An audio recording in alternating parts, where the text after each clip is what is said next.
भारत सरकार ने एक साथ घोषणा की है, पाकिस्तान को दो टूक कहा है कि आतंकवाद और सिंधु नदी का जल प्रवाह साथ साथ नहीं चल सकते। 1960 के सिंधु जल बंटवारे की समीक्षा करने का आदेश भारत सरकार ने दे रखा है। 1960 के जल बंटवारे का मतलब अभी तक तो पाकिस्तान के हाथों में इन 75 वर्षों में कटोरा आया है। अब एक एक बूंद पानी के लिए तरसेंगे लोग, एक एक बूंद पानी के लिए तरसने वाले हैं। आपकी आवाज उत्तर प्रदेश का अयोध्याधाम तक पहुंचनी चाहिए। दोनों हाथ पकड़ के बताइए, देंगे तो मेरे साथ बोलेंगे, भारत माता की, भारत माता की, भारत माता की, जय श्री राम, जय जय श्री राम। कौन लोग हैं वे जिन्होंने धरती के स्वर्ग को मजहबी उन्माद के पाप का एक गोदाम बना करके, वेयर हाउस बना करके यहां की जनता का शोषण किया, परिवारवाद को पनपाया, भ्रष्टाचार को पनपाया, अपने राजनीतिक स्वार्थ के लिए आतंकवाद को पनपाने का पाप किया था। वे लोग कौन थे? वह कोई और नहीं था, ये कांग्रेस, नेशनल कॉन्फ्रेंस और टीडीपी ही उस पाप के मुख्य जड़ है। याद करिए जो बात ये लोग अयोध्या के बारे में कह रहे थे, यही बात इन्होंने जम्मू कश्मीर से, यानी जम्मू कश्मीर से धारा 370 की हटने के पहले भी कहा था। इन्होंने कहा था कि आर्टिकल 370 को अगर हटाएंगे तो खून की नदियां रहेंगी। कहते भाइयों, ठीक उल्टा हुआ। 370 और 35A को हटाने के साथ ही कश्मीर में विकास तेजी के साथ आगे बढ़ गया।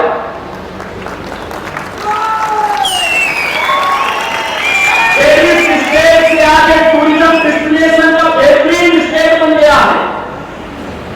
आज यहां हाईवे बन रहे हैं, आज यहां पर IIT, IIM, एम्स जैसे संस्थान स्थापित हो रहे हैं।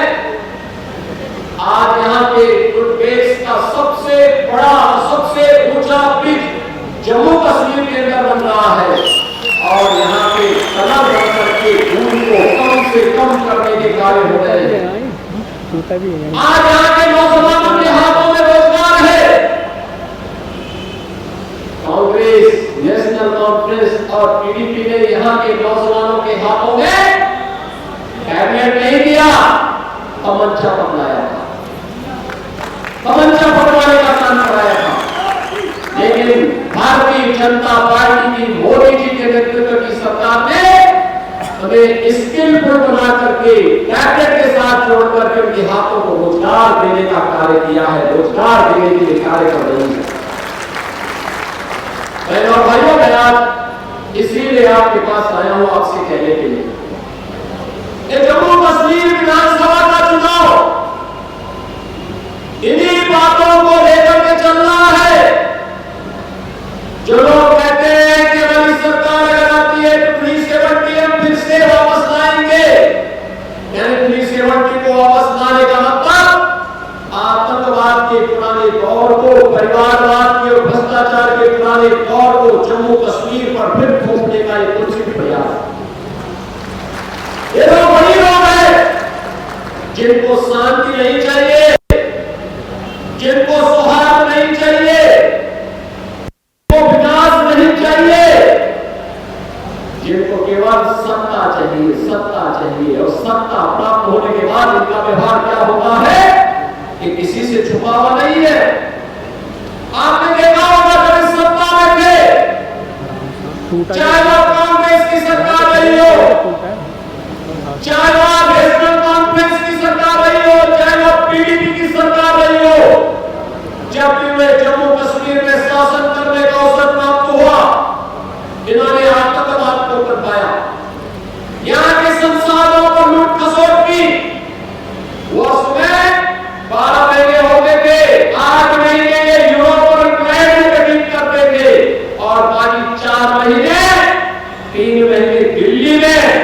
आप बताओ, एक महीने में जम्मू कश्मीर जैसा राज्य कैसे संचालित होगा? क्या नहीं खेला जम्मू कश्मीर के मेरे बहनों और भाइयों ने? उन्होंने विभाजन की त्रासदी को झेला, उन्होंने आतंकवाद को झेला, उन्होंने क्राइम को झेला, उन्होंने उपेक्षा को झेला और फिर अंततः देवलोक से भारत के सौभाग्य से प्रधानमंत्री मोदी जी का यशस्वी और नेतृत्व आज देश को प्राप्त हुआ। परिणाम हमारे सामने है। जो सपना 1952-53 में डॉक्टर श्यामा प्रसाद मुखर्जी ने देखा था, याद करिए, धारा 370 आर्टिकल 370 कांग्रेस के पापों की जड़ है। इस 370 को हटाने के लिए डॉक्टर श्यामा प्रसाद मुखर्जी ने अपना बलिदान दिया था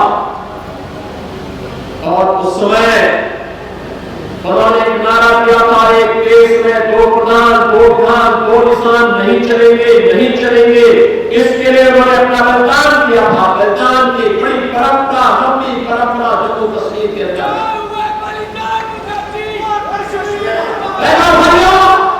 भारतीय जनता पार्टी, भारतीय जनसंघ का एक कार्यकर्ता नारा लगाता था, जहां मेरे बलिदान मुखर्जी और कश्मीर हमारा है, जहां वे बलिदान मुखर्जी और कश्मीर हमारा है। और बहनों भाई, 370 के बढ़ते ही कश्मीर विकास की मुख्य धारा के साथ फिर से जुड़कर के तेजी के साथ आगे बढ़ गया। आज यहाँ टूरिज्म नहीं, आज टूरिस्ट आ रहा है। आज यहाँ पर सामूहिक नरसंहार नहीं, आज यहाँ G20 के समिट हो रहे हैं। G20 के अंतरराष्ट्रीय सम्मेलन आज आपके जम्मू कश्मीर के अंदर हो रहे हैं। ये नया कश्मीर है, विकास के प्रति जो आग्रही बन करके तेजी के साथ आगे बढ़ रहा है। और विकास ही नहीं, याद करिए, कांग्रेस, नेशनल कॉन्फ्रेंस, PDP, इन तीनों की तिगड़ी, ये तिगड़मबाज है। यहाँ के भ्रष्टाचार को पनपाने वाली, यहाँ अराजकता को पनपाने वाली, यहाँ के विकास को रोकने वाली, यहाँ पे परिवारवाद को बढ़ावा देने वाली और यहाँ पे अपने स्वार्थ के लिए आतंकवाद को पनपाने वाली। इन्होंने लोक कल्याण का कार्य भी नहीं किया। याद करिए, आज मोदी जी के नेतृत्व में भारत का 80 करोड़ लोग फ्री में राशन की सुविधा का लाभ प्राप्त कर रहे हैं। 4 करोड़ गरीबों को एक प्रधानमंत्री आवास मिल गया है। 60 करोड़ लोगों को आयुष्मान भारत में 5 लाख रुपए की सीमा का कवर प्रतिवर्ष प्राप्त होगा। 10 करोड़ गरीबों को उज्ज्वला योजना का रसोई गैस का कनेक्शन मिल गया है। 12 करोड़ गरीबों के घर में एक शौचालय बन गया है। बहनों भाइयों, कांग्रेस ने, नेशनल कॉन्फ्रेंस ने, PDP ने यहां के बकरवालों को, यहां के गुजरों को, यहां के वाल्मीकि समुदाय के लोगों को, यहां के दलितों को उनके हकों से वंचित करके रखा था। भारतीय जनता पार्टी है, आज मोदी जी के नेतृत्व में उनका उपहार उन्हें वापस दे रही है, उनके जीवन में परिवर्तन लाने का कार्य कर रही है। और इसीलिए ये लोग, कांग्रेस हो, नेशनल कॉन्फ्रेंस हो, PDP हो, इसीलिए परेशान है। ये कहते हैं कि वापस आएंगे, समाप्त करेंगे। हम कहते हैं अब तुम्हें कभी वापस नहीं आना है। जितना लूट लिया है बहुत है। अब तो जनता जनार्दन इन तीनों की तिकड़मबाजी तिगड़ी को विदा करने के लिए संकल्प ले चुकी है और उस संकल्प के साथ जोड़ने के लिए ही बहनों और भाइयों आज मैं आपके पास आया हूं। आप सबसे कहने के लिए, कांग्रेस नारा देती है, कहती हाथ बदलेंगे हालात। हाथ ने तो यहाँ के हालात को बदहाल किए हैं।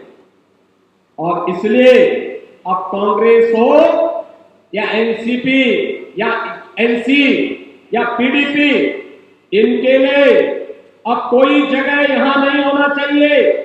और इसी के लिए मैं आपसे कहने के लिए आया हूं, बहनों और भाइयों, आप सबसे मेरा यही आग्रह है कि आप पाकिस्तान प्रस्त आतंकी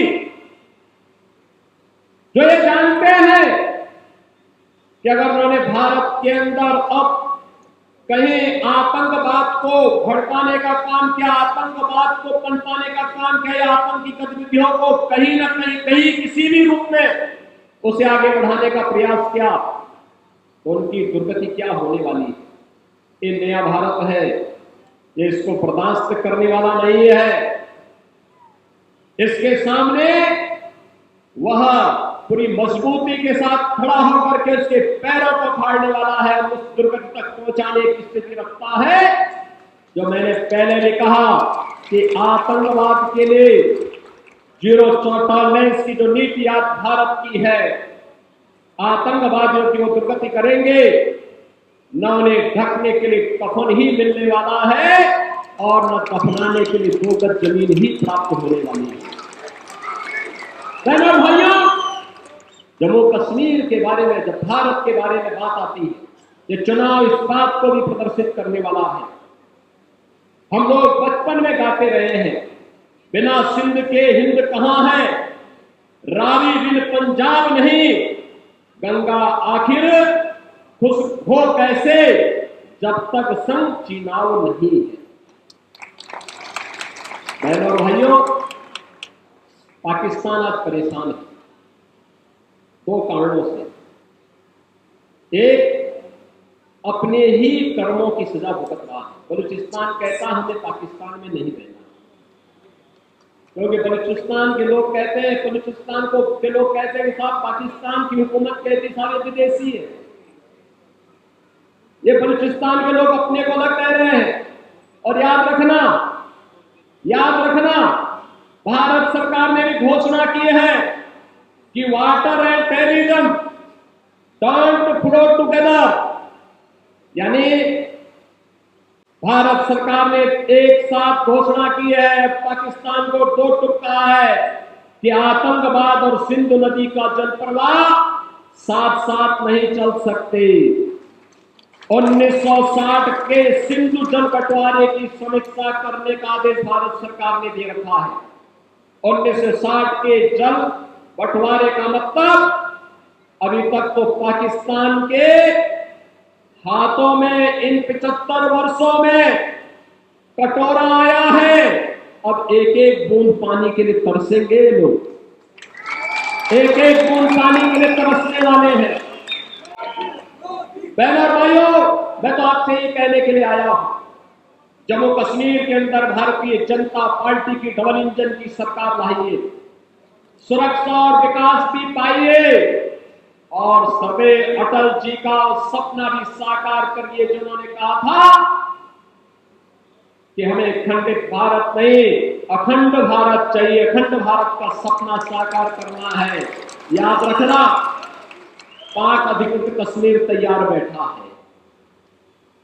वह भी कहता है कि हमें अब पाकिस्तानी हुकूमत के साथ नहीं रहना है, यहां भूखों मरने से अच्छा है कि हम जम्मू कश्मीर और भारत का हिस्सा बनेंगे और अखंड भारत के सपने को साकार बनने में सहभागी बनेंगे।